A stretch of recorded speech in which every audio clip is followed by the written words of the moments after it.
In the late 2000s, the Seattle Seahawks were nothing like the team we see today. They struggled. They weren't good.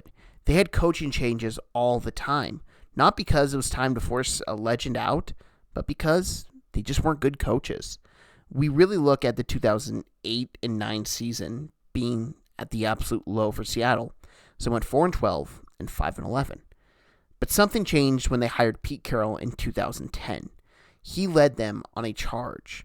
But one play made them the Seattle Seahawks we know today. One play defined their franchise. One play changed their trajectory. It created a legion. It created a Super Bowl win.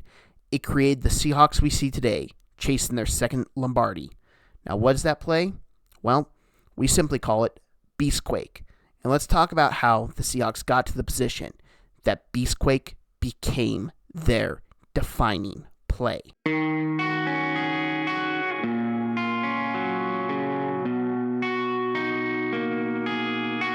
Mike Holmgren saw great success with the Seattle Seahawks during his tenure there. In fact, to the point of his retirement from the team, he was the number one coach in their history.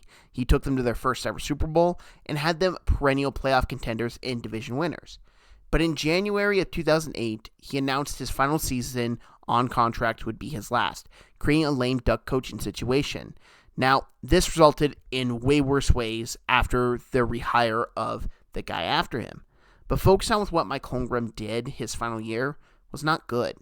They were 4-12 and saw their starting quarterback, Matt Hasselbeck, battle injuries throughout the entire season, starting in the preseason, injuring his back and continuing suffering more and more. He only played in 7 games that year, leading them to rely heavily on Seneca Wallace, who, let's face it, wasn't anything special.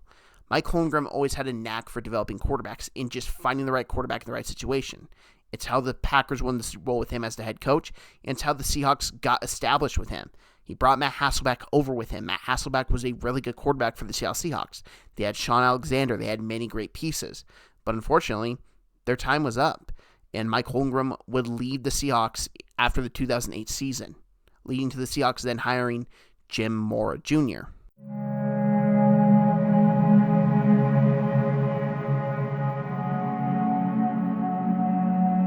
The Jim Mora Jr. era. This was not a very long era, but it was not a good era, as the Seattle Seahawks went into, well, let's just put it nicely, a bad position, as they drafted with the 4th overall pick Aaron Curry in the 2009 NFL Draft. There were many good players in that draft class. In fact, the Seahawks got a much better pick with their second-round selection of Max Unger, who would go on to become a staple of the Seahawks offensive line for many years to come. But it's hard to ignore how bad of a pick Aaron Curry was, considering a guy like B.J. Raji was picked 5 picks later. Michael Crabtree was in that draft, Brian Orakpo, Malcolm Jenkins, Brian Cushing. So many players that were just better than Aaron Curry. Now, there were some other misses in that draft class, so it's not fair to completely just bash Seattle for that. But when you have the 4th overall pick, you need a guy that can make a difference. And Aaron Curry never became that guy. And that was a sign of things to come for the Jim Mora era, as the Seahawks would start out the season 1-0, beating the Rams 28-0. Then would go on to lose their next 3, and then ironically winning their second game of the season, the 5th game overall, 41-0 over Jacksonville Jaguars. Kind of funny, their 2 wins to start out the year, they shut out the opponent both times. But after beating and shutting out the Jacksonville Jaguars, Jim Mora's team would only end up winning 3 more games that year, finishing out 5-11, and seeing his contract terminated the Seattle Seahawks as they would go a different direction. Now, at the time, Jim Mora Jr. was the 8th coach to ever be fired in the NFL after only 1 season, and he is the only Seattle Seahawks coach to be fired after 1 season. Truly something that was not a real big precedent back then, as we see it nowadays. Nowadays, teams will have no problem moving off their first-year head coach if they don't believe so. But then, that was a rarity. The Seahawks had to have a move. They had to have something in their plans to make that move. And they did.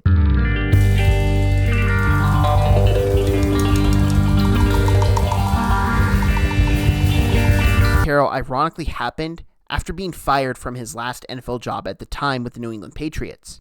In 2001, Pete Carroll would go to USC, and he would reinvent them, becoming the dynasty of the 2000s. How everyone in the 2010s and really the early 2020s viewed Alabama, that's how everyone viewed USC at the time. They had NFL dudes everywhere, all over the field. Wherever you looked, there was an NFL guy playing that position. And it showed. As USC went 11-2, 12-1, 13-0, 12-1, 11-2, 11-2, and 12-1 from 2002 to 2008.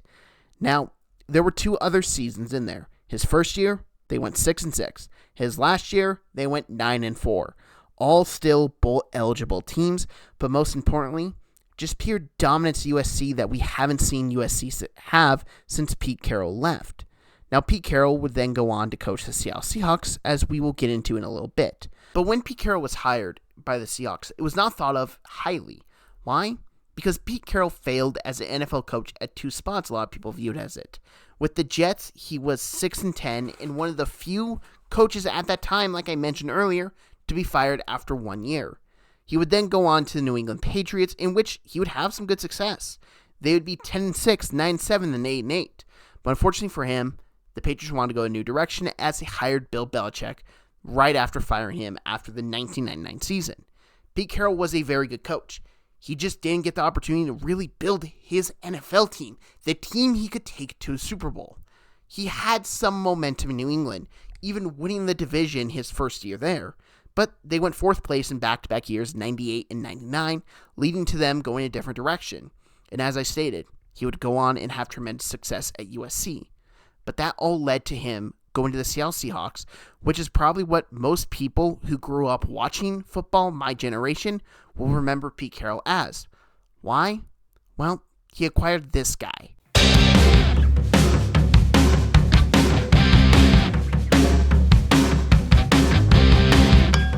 Marshawn Lynch was a beast with the Buffalo Bills. His first 2 years, he had 1,000 rushing yards each year. Then, in the 2009 offseason, he was arrested on a misdemeanor and was suspended for the first 3 games of the NFL season. And that really was the downfall with Marshawn Lynch with the Buffalo Bills, as they replaced him by drafting C.J. Spiller. They had other investment at the running back position, and they would eventually just trade him to the Seattle Seahawks in the 2010 season. Now, this is crucial because many Seahawks fans would point out Marshawn Lynch was the start of the Seahawk era, the era of which they had dominance in the NFL, of going to back-to-back Super Bowls, because Marshawn Lynch was the epitome of the Seahawks. He was toughness, he was physicality, he was nonstop hardworking, he was a beast, and that led to the Seahawks having a very successful 2010 season.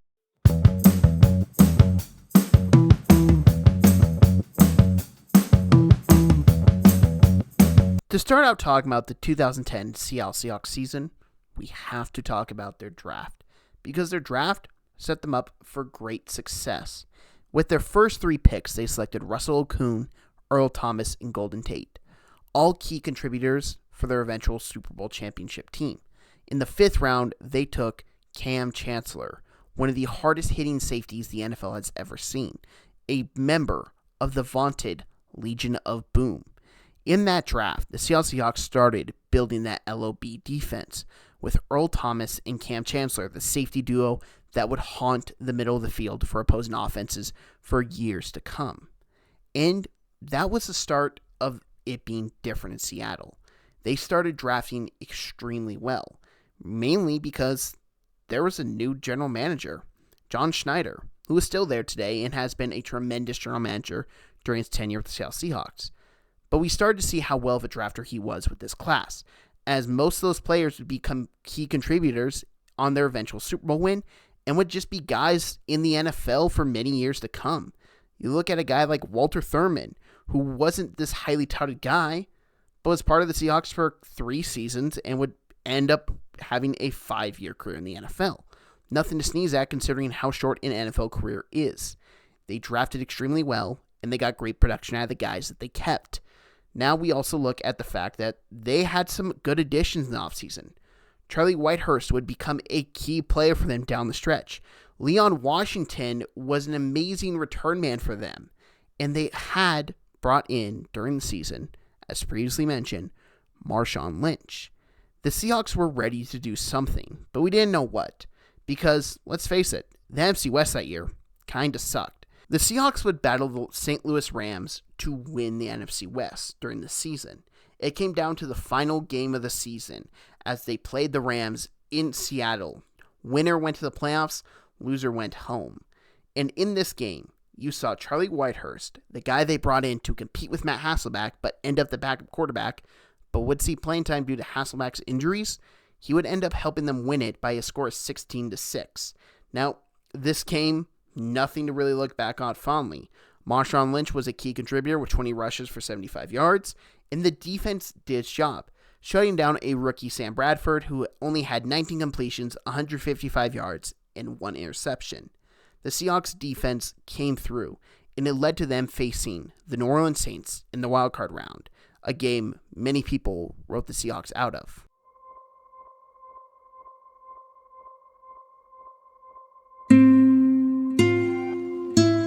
The Seahawks would win the NFC West.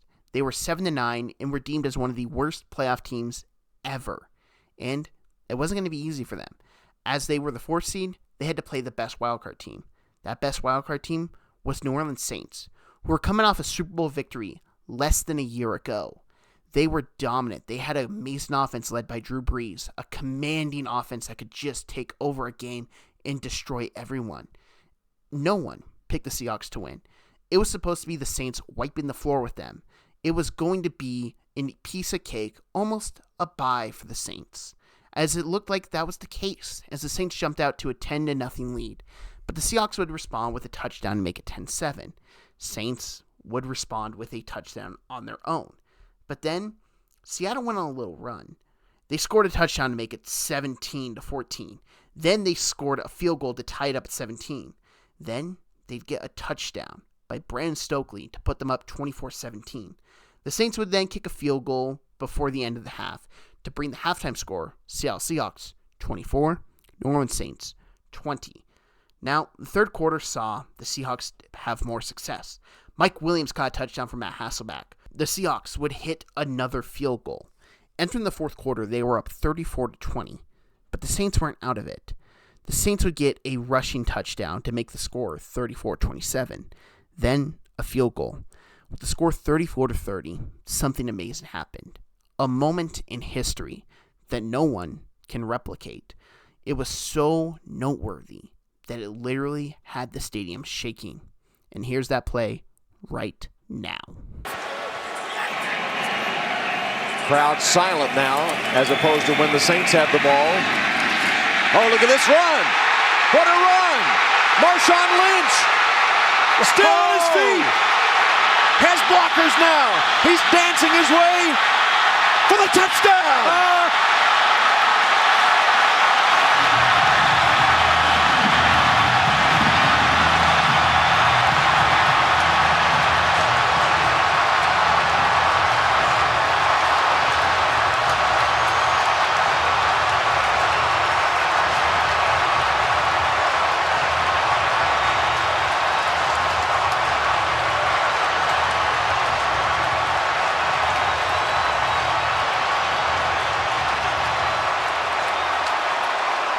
What a run! 67 yards by Marshawn Lynch. Beastquake. What other way is there to put it besides Beastquake? You can't describe how he broke through everyone so effortlessly. How he had that big burst from a big back who was just known for knocking people over. It was a Hall of Fame player making a Hall of Fame play that set the Seattle Seahawks up for great success for the rest of his tenure with the Seahawks, and also was the start of something different in Seattle. That play brought hope to Seahawks fandom. It brought joy. It brought a moment they could look back on and say, when the going gets tough, we have that. That's our hope. And that would help lead the Seattle Seahawks to great success. But this game wasn't over. You were giving the ball back to Drew Brees, who was one of the best quarterbacks of the time, and one of the best quarterbacks of all time in general. The Saints would score a touchdown with a minute left, but by that point, it was too late. The Seattle Seahawks did the impossible. They beat the New Orleans Saints. They were supposed to be one of the worst playoff teams of all time. They were not supposed to win this game. But no one told that to Pete Carroll. No one told that to Marshawn Lynch. No one told that to all those screaming fans in Seattle that caused seismic reactions. It was a moment in history that NFL fans should not forget. Just because a team is down and out, just because a team doesn't look great on paper, they're still NFL players. The any given Sunday rule applies, and that was one of the cases on this day. You could play that game 10 times. Maybe the Seahawks don't win another one of those games, but they won it when it mattered. They had the best play in Seahawks history, and it's Beastquake that won them the game.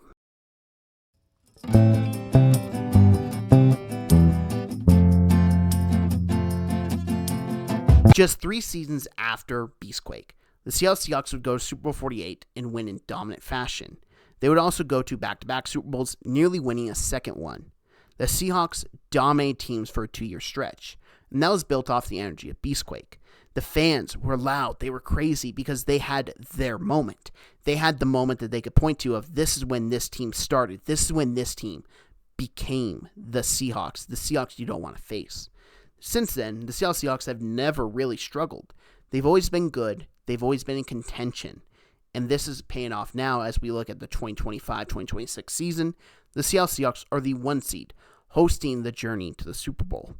The question is, will they have a Beastquake moment of their own? Thank you very much for watching this video. If you liked it, I appreciate it if you hit that like button. If you're new to the channel, hit that subscribe button. If you share this, I greatly appreciate it. And if you have your thoughts or opinions on the video, go down below. Go to the comment section. I read every single comment. I hope you enjoyed this. Thank you very much for watching. Have a great day, everyone, and enjoy Wildcard Weekend.